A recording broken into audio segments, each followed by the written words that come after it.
కాంగ్రెస్ ప్రభుత్వంపై తెలంగాణ బీజేపీ అధ్యక్షుడు రామచంద్రరావు మండిపడ్డారు. రాష్ట్రంలో గూండా రాజ్యం నడుస్తోందని ఆరోపించారు. బీజేపీ కార్యకర్తలపై కాంగ్రెస్ దాడులు చేస్తోందని విమర్శించారు. మున్సిపల్ ఎన్నికల్లో బీజేపీకి వచ్చిన ఆదరణ జీర్ణించుకోలేక ఇలాంటి దాడులు చేస్తున్నారంటూ ఆయన ఆగ్రహాన్ని వ్యక్తం చేశారు. మీ నాయకులు మీ పోలీస్ వ్యవస్థని వాళ్ళ స్వార్థం కోసం, వాళ్ళ రాజకీయ లబ్ధి కోసం కేవలం భారతీయ జనతా పార్టీ అణచివేయడానికి పోలీస్ వ్యవస్థను వాడుతూ ఉన్నారు. తప్పుడు పనులు చేస్తున్నారు, తప్పించుకుంటున్నారు.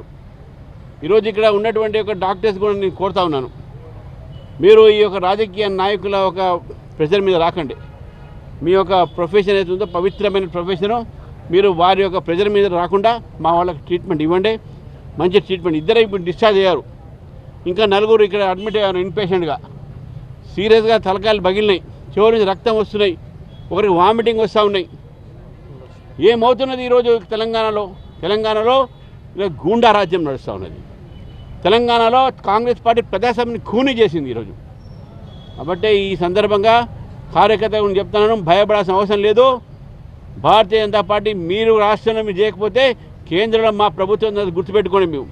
మీరు తప్పకుండా ఇటువంటి ఒక సంఘటనలు జరిగితే దాన్ని ప్రతిఘటిస్తాం, ఎదురు జవాబు చెప్తామని చెప్పేసి కూడా చెప్తాను. కార్యకర్తలు చెప్తా ఉన్నాను, రాష్ట్ర వ్యాప్తంగా ఎవరు కూడా భయపడేది లేదు ఈ కాంగ్రెస్ నాయకులకు.